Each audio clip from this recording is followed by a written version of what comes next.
Estão me ouvindo? Tá. Eu tenho um pouco de trauma com o microfone, assim, né? Mas tudo bem, vamos lá.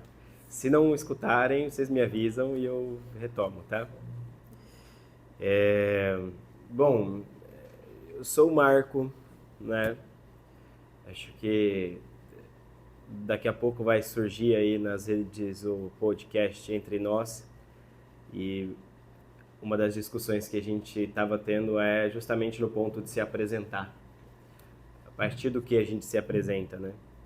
Se eu disser para vocês o meu currículo, vocês vão saber o meu currículo. Se eu disser para vocês um pouco da minha vida, vocês vão saber da minha vida. Se eu disser para vocês o meu nome, vocês vão saber o nome a qual eu costumo responder, mas vocês vão saber quem eu sou, né? Se apresentar é sempre um problema. E eu levo muito a sério esse problema. Porque existe algum tipo de predicado que dá conta disso que nós vamos chamar de sujeito na gramática? Ou existe algum significante que dê conta de representar com certa potência o que nós vamos chamar de sujeito no campo da psicanálise?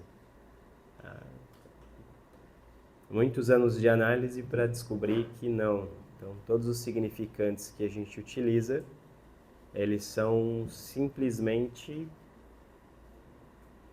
assim como a pulsão é não toda, né, os significantes também são não todos, são como roupas que a gente usa em determinadas situações, mas não podemos nos confundir com a roupa. O monge não pode se confundir com o hábito, senão é só tirar o hábito que acabou tudo, né? Bom, então eu sou o Marco. Mais um. Só mais um. E já é o suficiente. Quero agradecer imensamente o Glaudson desde o primeiro momento que, né, a gente foi conversando. E você vê que eu mando um monte de mensagem, né? Eu não tenho nada para fazer da vida, eu vou falando no WhatsApp com as pessoas. E aí, nada de tão importante assim, né? Então eu vou conversando, vou mandando mensagem no Insta, vou postando no Instagram e vou fazendo aí uma rede de amigos, né? Onde a gente pode fazer circular algumas coisas que posso dizer assim, que deveriam fazer a vida das pessoas um pouco melhor, né? Deveriam. Bom, essa é uma das apostas que eu tenho com esse livro, com o tema Psicanálise, Formação, Tratamento e Cura. Primeiro, é possível dizer o que é a psicanálise nos dias de hoje? Né? Nós vamos ter diversos colegas dizendo que não, você não tem como dizer o que é a psicanálise porque a psicanálise em si é plural. Então é impossível você dizer o que é a psicanálise. Discordo veementemente disso e demorei muito tempo para conseguir fazer um conceito mínimo do que a gente pode chamar de psicanálise. O que é o mínimo necessário, né, para que algo, um tratamento, uma teoria, deva necessariamente ser chamada de psicanálise. E aí, não por acaso, eu convidei o meu editor, o Eduardo Lucas Andrade, a Ana Sui Cesarino, para fazer o prefácio do livro, e o Alexandre Patrício para fazer o pós-fácio. Por quê? Porque encontrei nesse trio, 3 é um número cabalístico para psicanálise, né? Id, ego e superego. Consciente inconsciente e pré-consciente. Pai, Filho e Espírito Santo. Esse não é da psicanálise, mas, né? Tá lá também, né? Aí já é o Lacan. O Lacan não gostava muito desse negócio de 3. Quando se viu no 3, ele falou assim: põe mais um quarto aí, a gente vai inventar alguma coisa com isso. Põe aí o sintoma, depois a gente vê o que a gente faz, mas põe mais um aí. Bom, formação, tratamento e cura. Psicanálise, tem um a mais aqui. A ideia era chamar esse pessoal e apresentar para eles aquilo que eu estou nomeando como psicanálise, tá?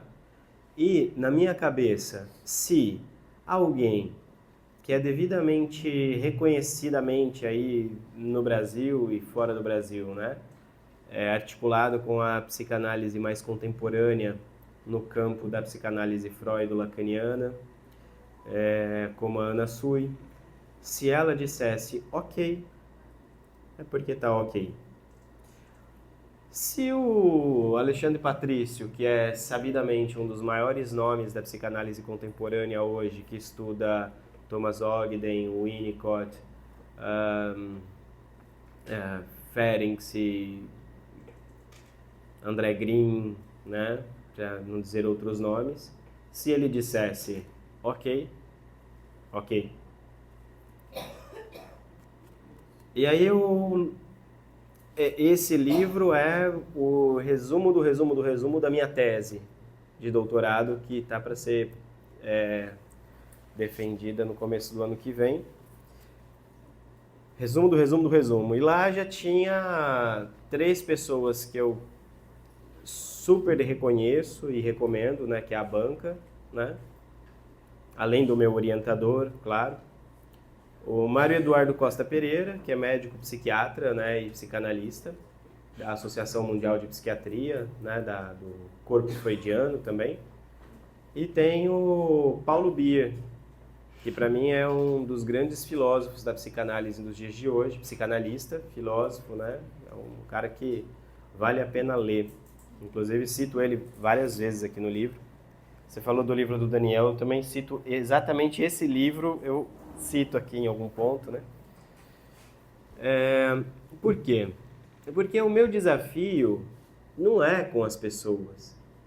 O meu desafio é comigo mesmo. Será que posso dizer que aquilo que eu faço é psicanálise? E como fazê-lo sem o reconhecimento dos pares? Tanto é que no texto sobre a formação, abrindo aqui já, né, na primeira parte aqui, a formação do psicanalista, quem pode se dizer analista? Eu já começo com a citação do Lacan. Autorizar-se não é autorritualizar-se. Ou seja, e vou fazendo todo um trabalho em cima dessa questão aqui, mostrando que não há alguém, não há um que se autorize a psicanalista sem os outros, sem o laço com os pares, sem a instituição. Não há uma formação de psicanalista que permita a alguém se dizer analista sem o consentimento dos pares, sem o seu próprio analista, sem o seu supervisor, sem os colegas que trabalham junto os casos, sem os pacientes que experimentam na pele, na carne, os efeitos da intervenção desse que se coloca na função de analista para dirigir o tratamento. Não há, então, no nosso campo, alguém ou uma ideia de que é possível ou de que seria possível alguém chegar e se dizer psicanalista de uma maneira como se fosse uma epifania, uma revelação divino-lacaniana, sabe? Lacan vem, desce no corpo e diz, agora eu sou psicanalista. Não. É precisamente pelo contrário. É vivendo os efeitos na pele, na carne, disso que a gente vai chamar de psicanálise, na análise pessoal, que é possível que em determinado momento eu me coloque para escutar um outro nessa posição. Isso está muito claro. Mas quais são esses efeitos? E aqui o primeiro capítulo inteiro é para falar disso. O que podemos chamar de efeitos analíticos que devem ser verificados, independente se você está numa escola winnicottiana, kleiniana, lacaniana, mas devem ser reconhecidos pelos pares. Precisam ser reconhecidos pelos pares. Porque senão, a gente está no campo onde basta qualquer um delirar, e a gente sabe que o nome próprio é uma forma de delírio, né? Eu acreditar que eu sou o Marco Correia Leite talvez seja o maior de todos os delírios possíveis, né? A gente até acredita que é filho, até descobrir o contrário. Né? Já viram isso acontecer? Já? Nunca viram? Já? Alguém que acha que é filho, jura que é filho, aí de repente descobre que não. Ou é deserdado. Ou conhece o pai e a mãe. A história que a gente conta da gente mesmo é uma baita de uma alienação. E é preciso muito investimento libidinal para acreditar nisso que a gente vai chamar de eu. Eu sou, né? Bom, então o primeiro capítulo inteiro é para mostrar para a gente como a gente pode desmontar, desmanchar essa ideia do eu sou para um dia se colocar na posição de analista sem ser qualquer outra coisa que não um significante qualquer que permita a transferência.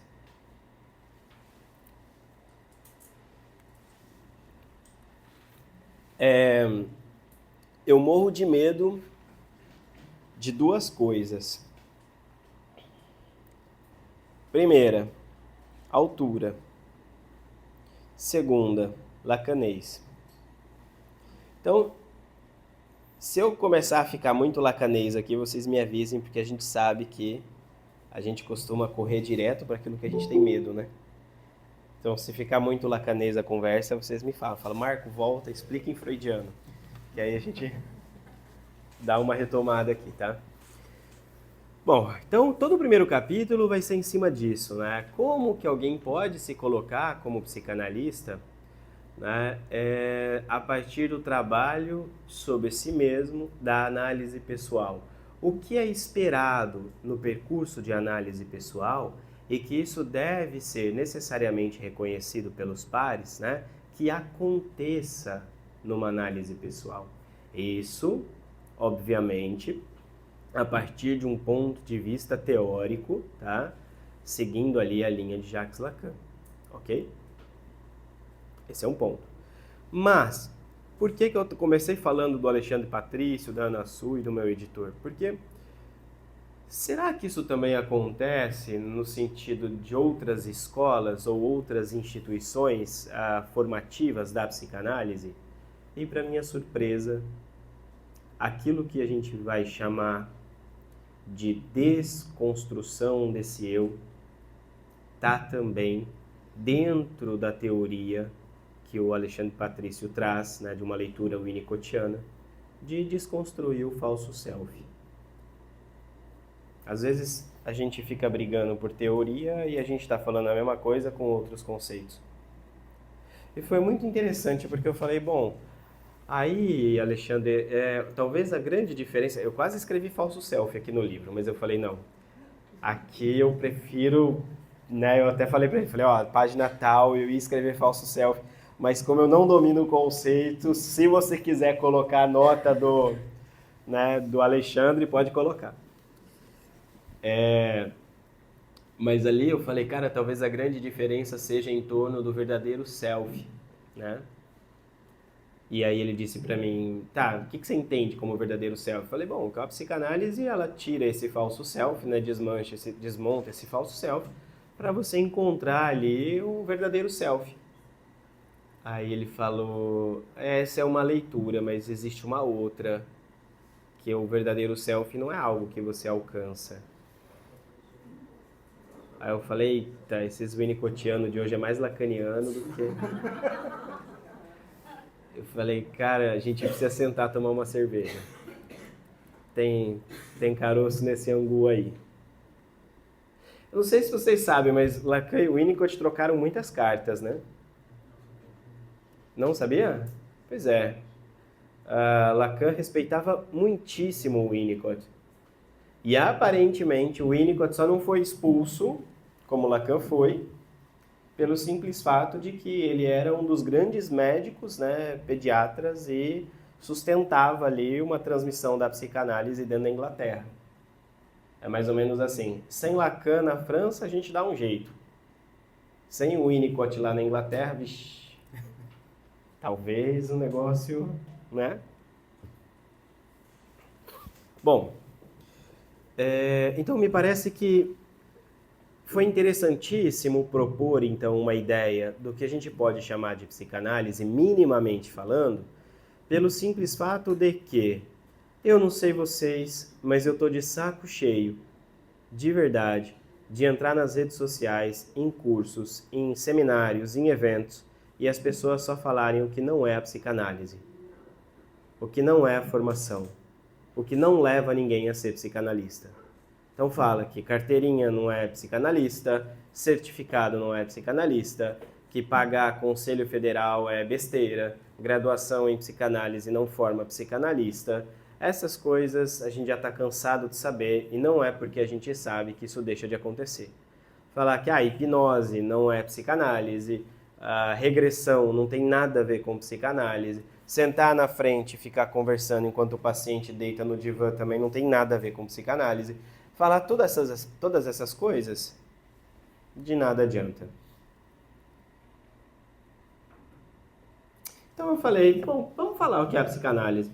E para minha surpresa, algumas pessoas, inclusive alguns que leram o livro, né, depois ficaram falando que é importante, né, porque o Freud nunca fala, de fato, assim, com uma clareza, o que é a psicanálise.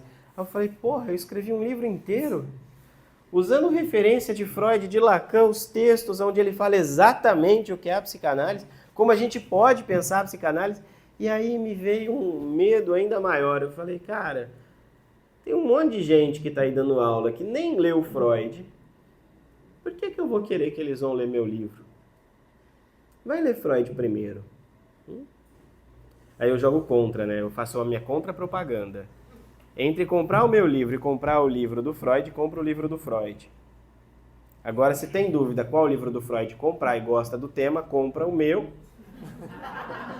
E aí fala, o Freud fala disso aqui. Aí vai lá e compra o do Freud. Isso, ajuda aqui. Eu quero ver formação. Onde que tá lá? Né? Aí eu já dou uma dica. Formação pega os escritos do Lacan e outros escritos. Acabou. Mas o seminário. Vixe. Eu tenho uma birra com o seminário de Lacan que vocês não fazem ideia. Bom, então é isso. Falar de formação é falar sobre um percurso de análise que nos permite um trabalho de tal maneira singular sobre si mesmo que nos leva a esse ponto, né, que o Lacan vai nomear de desser. E aí eu tento dar e eu já faço isso já há muito tempo, a traduzir o lacanês para o português médio. Ou seja, o Freud, quando ele escrevia de uma maneira que qualquer alemão médio, não precisava ser muito inteligente, nem doutor, nada, pudesse pegar o livro dele e compreendesse o que ele estava falando. E aí eu começo a fazer a mesma coisa com o Freud e com o Lacan nos meus textos. Só que eu começo a me dar conta de algumas coisas muito importantes. Eu não entendo muito bem nem o que o Freud falou e era para o Freud ser fácil. Aí eu falo, cacete, e agora como é que faz? Então eu escrevo para mim, para que eu possa entender alguma coisa e deixar registrado. E como eu sou mais burrinho, fica fácil das pessoas entenderem o que eu escrevo. Por exemplo, quando eu vou falar do caminho do desser proposto por Lacan, eu vou articular com algumas coisas que eu encontrei por acaso no Seminário 20, não na edição da Zahar, mas numa edição pirata da Escola Letra Freudiana, eu acho que é. O que vocês acham aí, PDF? Lá tem uma intervenção, eu acho que é François Recanati, onde ele vai utilizar ali a questão da linguística para se perguntar, afinal de contas, se é possível um sujeito sem predicado. E como eu disse para vocês que eu sou meio burrinho, só não tomei bomba em gramática porque a professora acho que tinha dó de mim, eu tive que estudar novamente sujeito e predicado. Vocês fazem isso de vez em quando com os conceitos de Lacan? Fazem? Representação palavra, representação coisa do Freud, significante. Então eu fui lá no predicado e descobri um negócio que eu acho que eu devia ter sabido disso na terceira série do ensino fundamental. Acho que a minha filha já sabe com 8 anos. Que é impossível você pensar um sujeito sem predicado. Você até enxerga o predicado sem sujeito. Tem professor de letras aqui? Quem que é? Qual o seu nome? Thaís? Thaís, já viu um sujeito sem predicado? Já viu predicado sem sujeito? Predicado sem sujeito? É complicado, mas já vi. É possível. É possível. É engraçado, porque eu comecei me apresentando, não comecei? E se Marco fosse o predicado de alguma coisa? O problema é que a gente toma o predicado como sujeito. E, na verdade, o predicado representa o sujeito. Isso lembra vocês alguma coisa do Lacan? O que lembra vocês? Falando em lembrar, quanto tempo eu tenho? Tempo lógico. Ju, acho que nós não vamos embora hoje.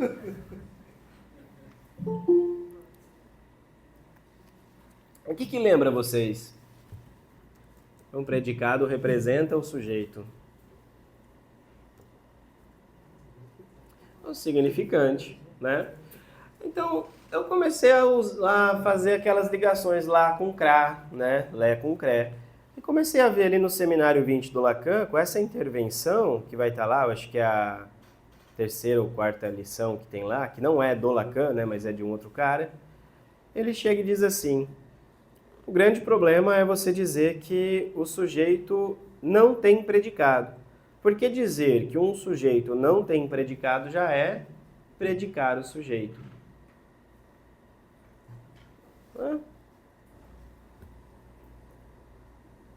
E o que é interessante é que o Lacan ele vai entender isso a partir de uma outra lógica. Vocês sabem o que é predicado, né? É a qualidade, né? Verbo, ação, predicado, a qualidade do sujeito.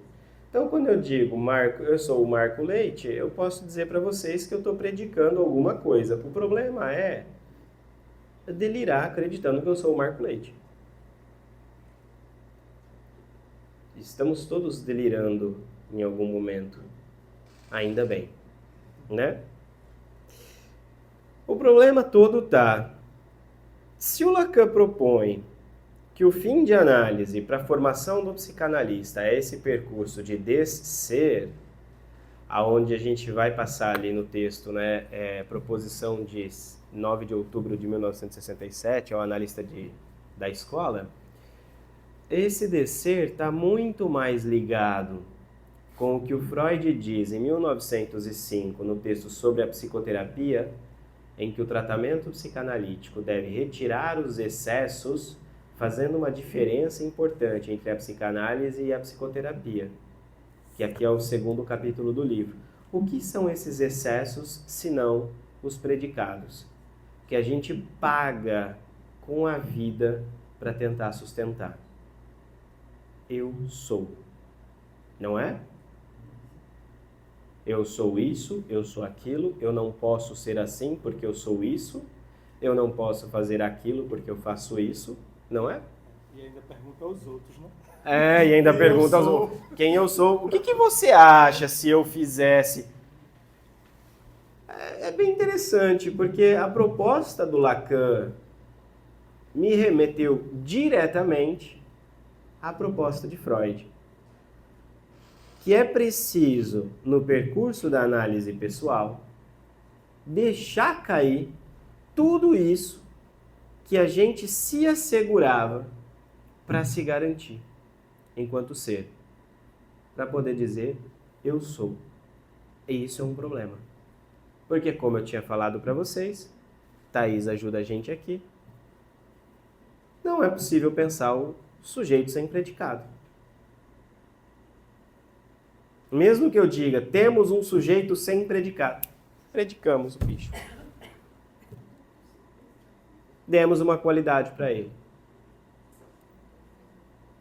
Então, como é que fica?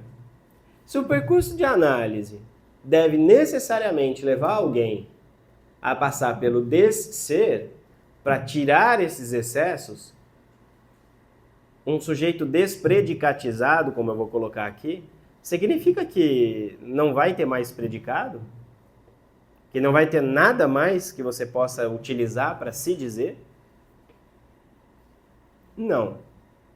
A questão aqui é no mínimo dupla. Primeiro, que a gente vai poder se utilizar dos predicados, das qualidades, dos nomes, se utilizar disso, ao invés de estar preso a isso. Ao invés de sem isso, eu não sou. A relação com a coisa que nos qualifica muda completamente. E a segunda, que talvez seja mais interessante, é predicar aquele que chega a um determinado ponto da análise como psicanalista. Mas não psicanalista como um predicado comum a todos, mas psicanalista enquanto um significante. Sustentar o lugar de analista, sustentar a função de psicanalista, é muito mais conseguir se sustentar nesse lugar de um significante qualquer do que estar ali como alguém, do que estar ali com o seu ser, do que estar ali como pessoa. Por isso, e por outros motivos, no mesmo texto de Lacan, e aí eu faço todo um recorte aqui, tá? Para a gente chegar nesse ponto. O Lacan vai dizer que a passagem de analisante a analista tem a ver com a finalidade do tratamento psicanalítico. Só pode ficar nesse lugar de psicanalista quem consegue sustentar como quem consegue se sustentar, né, como um significante qualquer. Muito lacanês? Ou não? Tranquilo? Tá. Mas o que isso quer dizer em freudiano? Alemão, pode? Fala um alemão? Eu também não. Nem leio alemão, leio alemão. Lê alemão? Não? Também não. Estou trazendo então para o Freud. É mais ou menos assim. Primeiro, a gente não deve acreditar nisso que o paciente diz que nós somos, que isso é efeito de um negocinho chamado transferência. Um fenômeno que acontece na vida de uma forma geral e que vai acontecer com cada um de nós no percurso de análise pessoal. E é precisamente aquelas representações conscientes e inconscientes que serão transferidas para a pessoa do analista. Bom, o analista, ele passa a ser o representante de uma representação inconsciente recalcada. Olha que louco. Por acaso, Freud, lá no texto inconsciente, que não tem nada de acaso, parecendo minha filha falando, do nada. Caiu o dentinho dela e falou, aí eu puxei e caiu do nada. Imagina se não tivesse puxado, né? Cada coisa do nada que ela faz que eu até me espanto. Falo, nossa, do nada, né?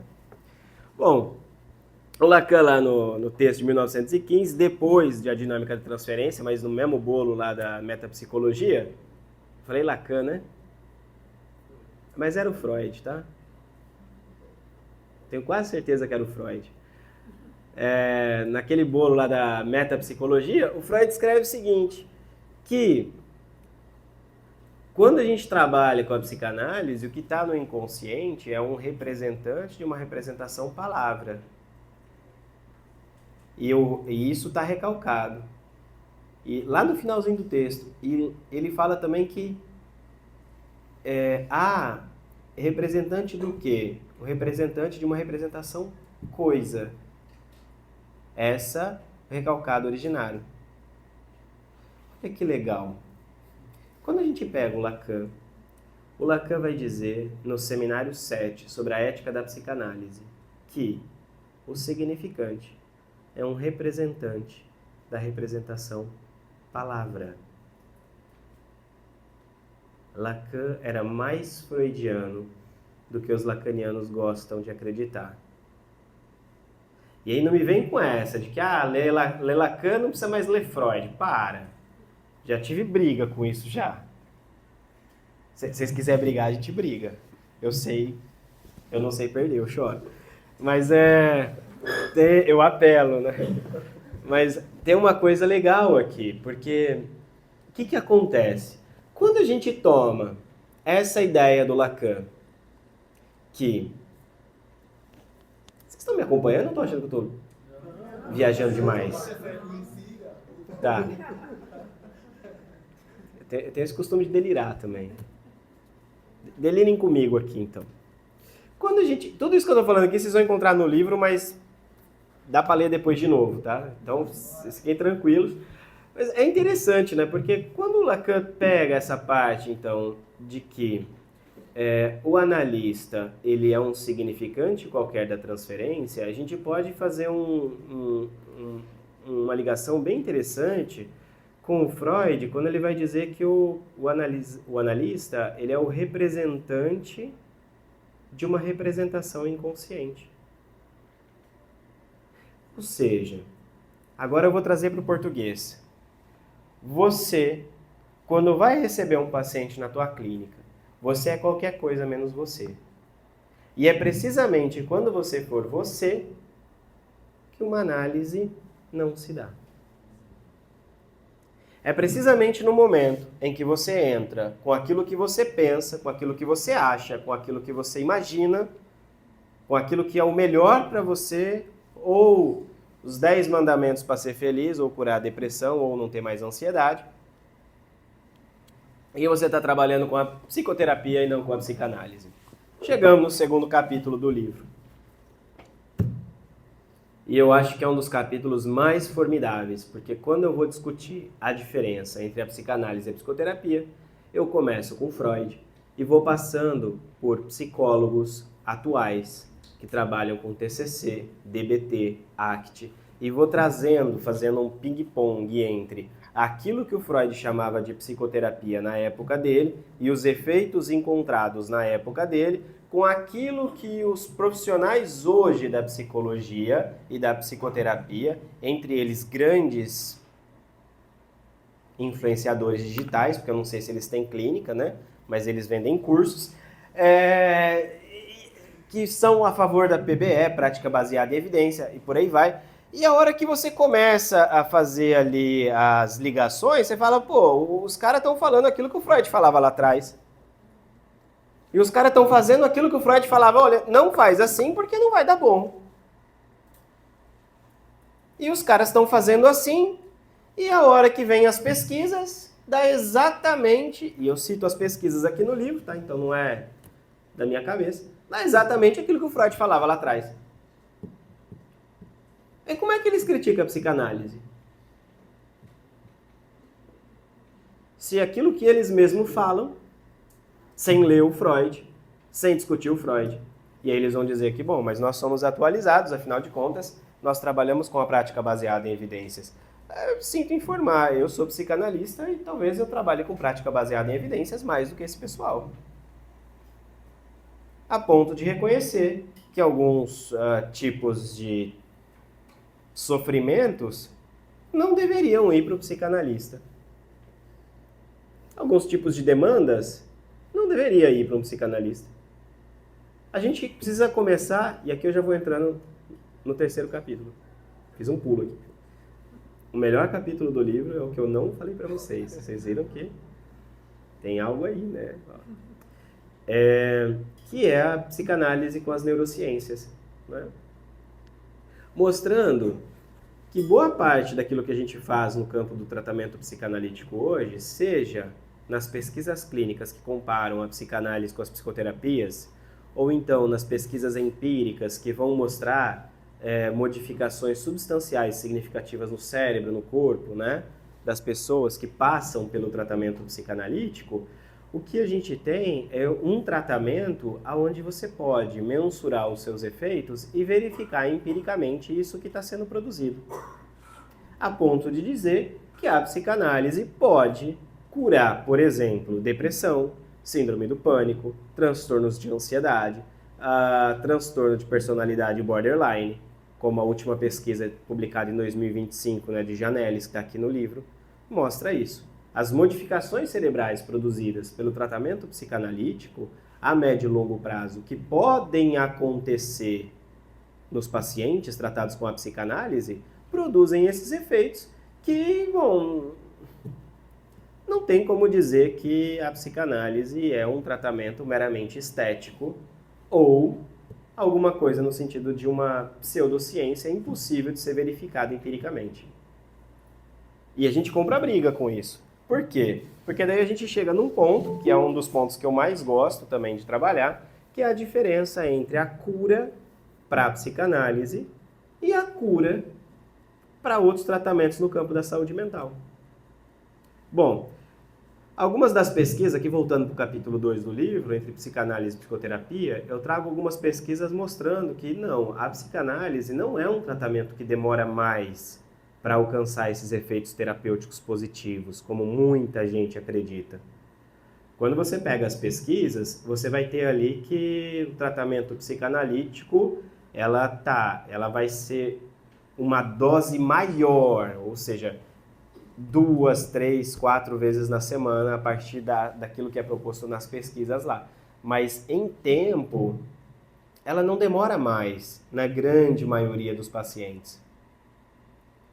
Então, por que as pessoas continuam na psicanálise se em um ano, fazendo TCC ou fazendo psicanálise, supostamente as pesquisas mostram que teria a cura da depressão? Pelo simples fato de que a maioria dos pacientes que a gente recebe na clínica não são pacientes de pesquisa.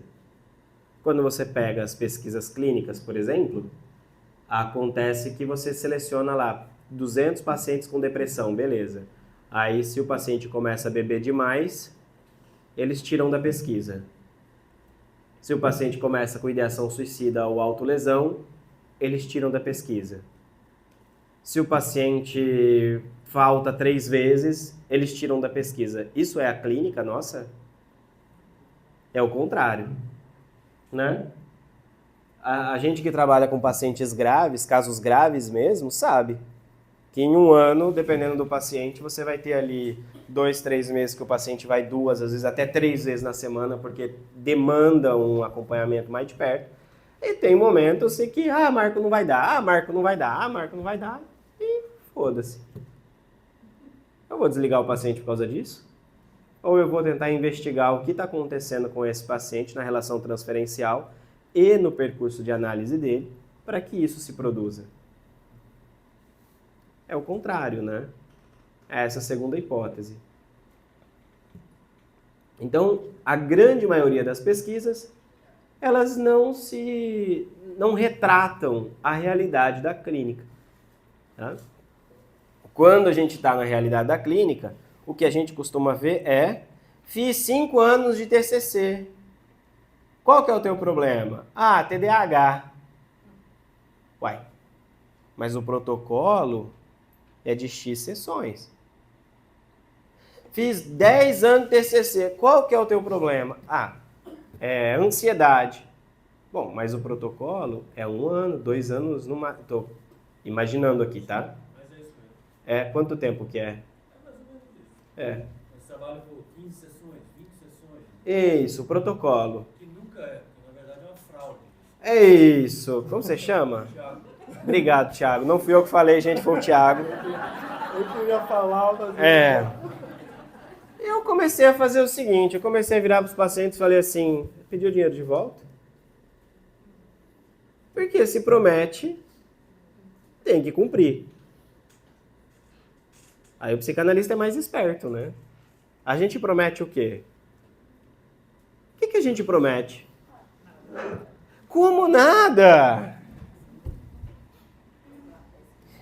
Tem algo que eu discuto no livro, eu pego do outro livro lá, Psicanálise Clínica Primeiros Passos. Tem algo que eu discuto aqui, que é: nós ofertamos ao paciente um espaço de fala, onde ali ele vai estar livre para falar de absolutamente tudo. E a gente começa a descobrir um problema. Se o paciente começa a falar algumas coisas que começam a nos incomodar, claro que a gente não promete, né? Mas isso fica implícito nas entrevistas preliminares, principalmente. A gente faz o quê? A gente leva para análise, leva para supervisão, vai estudar mais a teoria, vai se implicar com o caso clínico. É o contrário de dizer: não, pera, ó, o que você está falando aqui não tem a ver com o teu problema. Nós oferecemos um espaço de fala e acompanhamos esse paciente na fala dele, tentando fazer com as nossas intervenções que em um segundo momento ele possa o quê? Escutar o que ele mesmo disse. E isso muda tudo. Não é o analista que vai fazer com que o paciente escute o que o analista tem a dizer sobre o caso, com a teoria, com as direções, com as orientações, com os protocolos. É o analista que vai estar ali no lugar de uma caixa de ressonância, como diz o Jorge Cesarini. Depois eu descobri que quem disse isso primeiro foi o Lacan, mas o Jorge nunca citou. Ele deve ter escutado isso de outro também, tenho certeza. O que é uma caixa de ressonância? Tem algum músico aqui? Ou alguém que... Oi? Hoje é dia do músico? Ah, uma homenagem então ao músico. Dia de Santa Cecília. Santa Cecília. Então, o que é uma caixa de ressonância? Alguém sabe dizer exatamente o que é uma caixa de ressonância? Na minha cabeça... Na minha cabeça é uma caixa que de alguma maneira faz esse retorno, né? Faz reverberar o retorno disso para você escutar, para você sentir. O analista está nesse lugar. Quando a gente vai falar então de cura em psicanálise, a gente tem que entender que existem duas perspectivas de cura.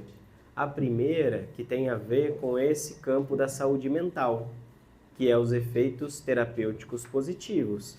Isso se alcança na medida em que o analista opera com a psicanálise, fazendo a função de analista, exercendo a função de analista, exercendo minimamente bem a função de analista.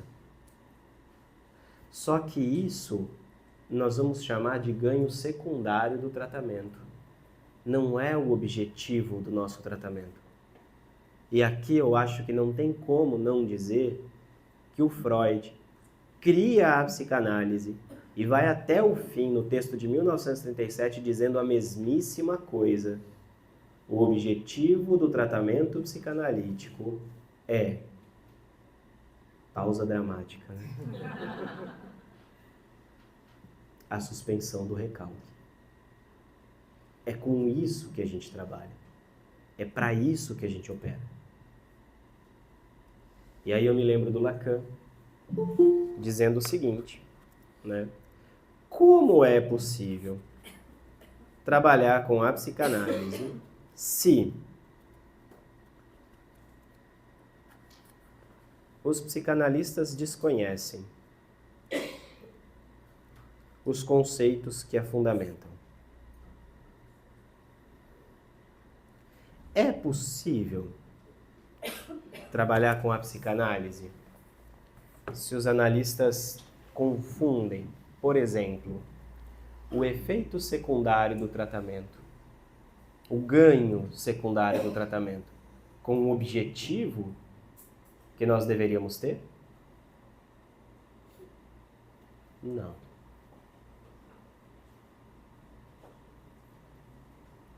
Daí eu faço todo um resgate... Oi, quer falar? Não?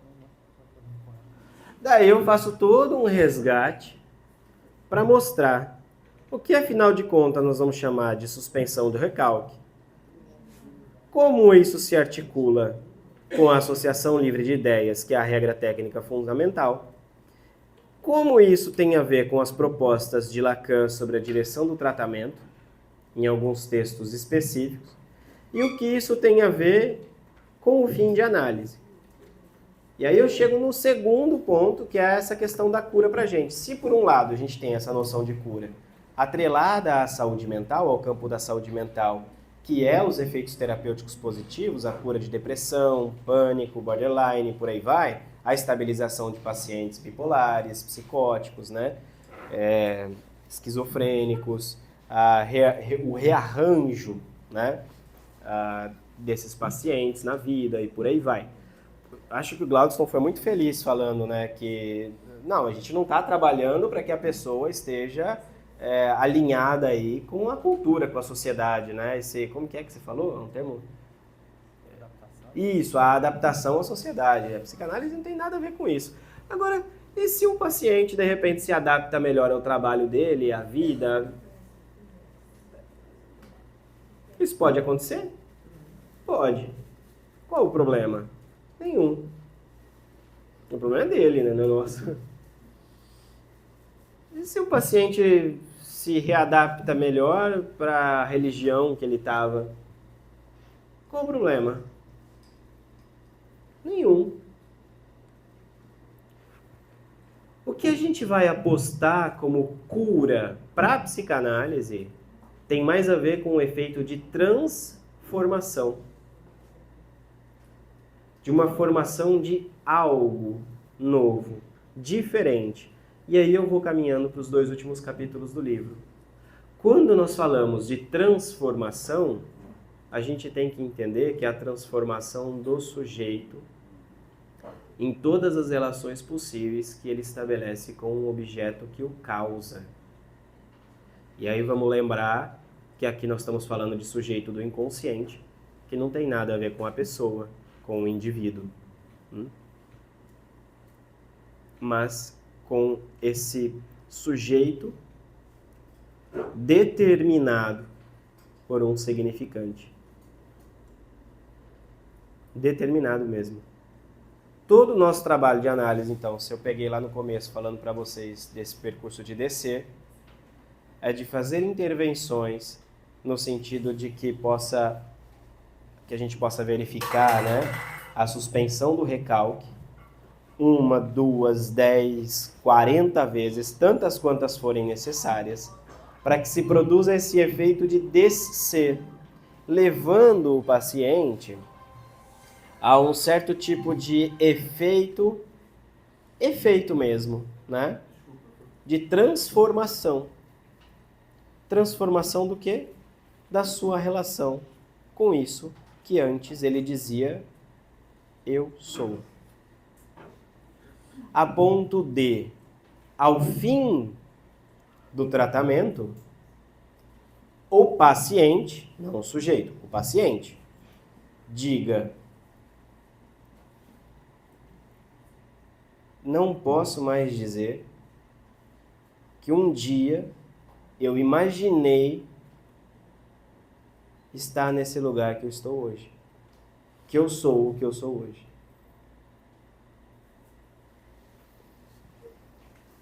Vamos chamar isso de rearranjo do real, do impossível, como vocês quiserem no lacanês, né?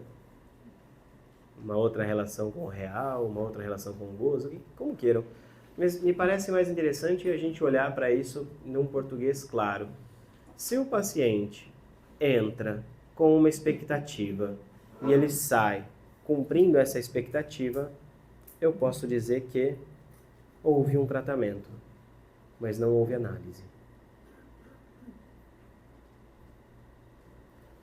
Uma análise leva alguém necessariamente, e aí é um daqueles elementos que eu falava no começo, né? Como a gente pode reconhecer que há ou não há análise, houve ou não houve análise?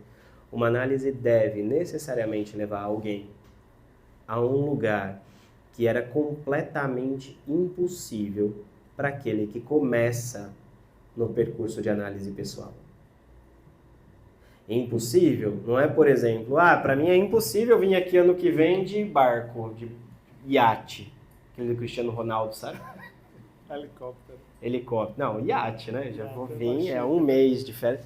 Para mim é impossível. Aí chega ano que vem, ganhei na loteria, né? Porque a psicanálise ainda não está com tudo isso, né? E venho de iate. Isso é realização de um impossível? Sim e não. Não é desse impossível que eu estou falando aqui. O impossível para mim é, quando eu comecei na psicanálise, eu comecei falando, meu Deus do céu, eu nunca na minha vida vou trabalhar fechado num consultório. 10 horas por dia atendendo gente. E onde eu estou hoje? Eu fui para Caruaru. Nunca na minha vida imaginei que eu ia estar em Caruaru ou dando aula aqui hoje para pós-graduação em Recife. Nunca. Entendem a diferença do impossível? Se você coloca isso para você há 2, 3, 5 anos atrás, você imaginava? Se imaginava, talvez esteja no percurso de análise. Marco, mas esse é um péssimo modelo para a gente pensar o que é ou não a psicanálise. Concordo, péssimo. Porque, sei lá, bati o carro. Nunca ia imaginar que eu ia bater o carro. Então eu estou na análise? Não, não é por aí. É que, vamos lá. Agora vamos tentar ser um pouco mais claro com isso. Aquilo que me acontecia antes e que me produzia profundo pesar, sofrimento, angústia, mal-estar, desespero, se me acontece algo parecido hoje, não produz. A ponto de dizer, eu sou outro. E esse outro é irreconhecível para aquele que procurou a análise lá atrás. Transformação. Esse é o ponto da cura em psicanálise. No livro eu trabalho com a dimensão entre a cura do queijo e a cura do sujeito. Mostrando que quando a gente vai trabalhar com a cura do queijo, a gente tem leite, faz uma intervenção e deixa com que o próprio tempo e o processo produzam outra coisa. Outra coisa que seria impossível produzir sem uma intervenção. Uma coisa que seria impossível de existir, ok? Sem uma intervenção. Ou seja, vocês já acharam que o leite, quando sai da vaca, ou da cabra, ou da búfala, ele já sai pensando, eu acho que eu vou ser queijo. O que será que o leite pensa, né? Será que eu vou ser provolone? Eu quero ser provolone. Esse aí não, eu tô achando que vai virar cottage. Esse parmesão aí tá com cara de cottage. Com ricota, né? Com cara de ricota. É esse o ponto. E aí você me trouxe um negócio aqui, Glaucio, que eu nunca tinha pensado, né? Além de ser queijo, ainda vai ter o tipo de queijo, né? E ainda tem a consistência e o sabor. E o sabor, Nem todo provolone é o mesmo. Isso. E aí também passa pelo processo de análise pessoal. A partir da intervenção, ou seja, uma análise só se produz numa relação com o analista, a partir da intervenção do analista, e é aí que a gente vai pegar a coisa. Do começo ao fim do tratamento, existe uma intervenção que deve necessariamente levar a essa transformação.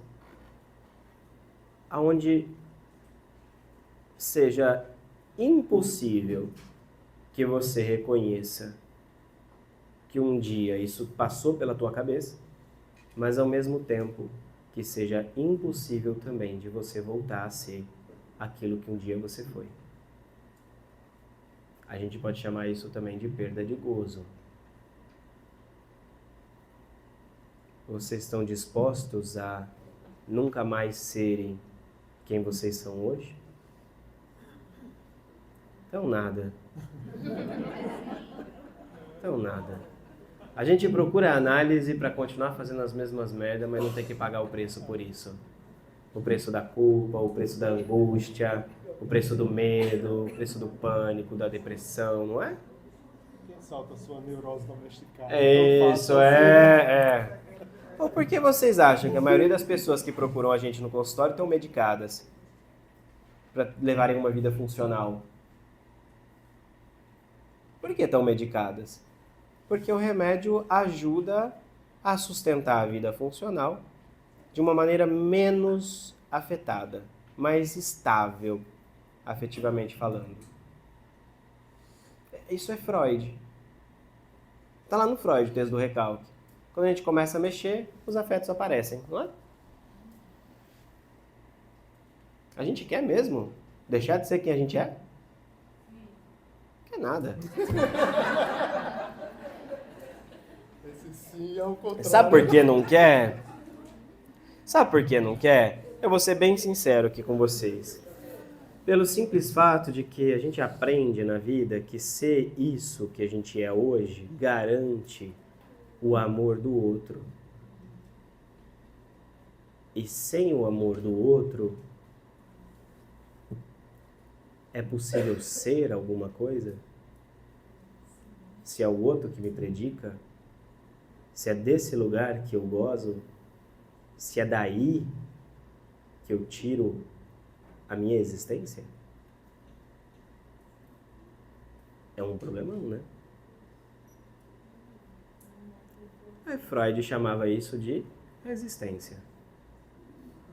Bom, falar então de um percurso de análise é falar de uma transformação radical na relação do sujeito com o objeto que o causa, que tem efeitos na vida da pessoa, do paciente. Efeitos esses que podem ser mensurados, avaliados, né, com as pesquisas certas. Se por um lado, então, nós temos no campo da saúde mental pesquisas que verificam e é possível verificar os efeitos terapêuticos positivos, por outro lado, nós temos essa cura no campo da psicanálise que é impossível verificar ou mensurar estatisticamente. Aí sim, duas modalidades de cura. Para uma, com os efeitos terapêuticos positivos, a gente consegue ver isso claramente na clínica no nosso dia a dia. E isso é passível de ser avaliado. Agora, a outra, que a gente também vê na nossa clínica no dia a dia, é impossível de ser avaliado, metrificado. Por quê? Porque... Oi? Os relatos de caso. Aí é no 1 a 1. Aí é aquilo que a psicanálise produz em você, singularmente, no caso a caso. Essa é a transformação que nos importa. Bom, e aqui, nessa transformação, a gente vai fechando, voltando lá para o começo da fala, que tem a ver com a formação do psicanalista. Transformar um analisante num analista, nem que seja da própria experiência. Acho que era isso que eu tinha para falar, não sei se abrir para perguntas, discussões.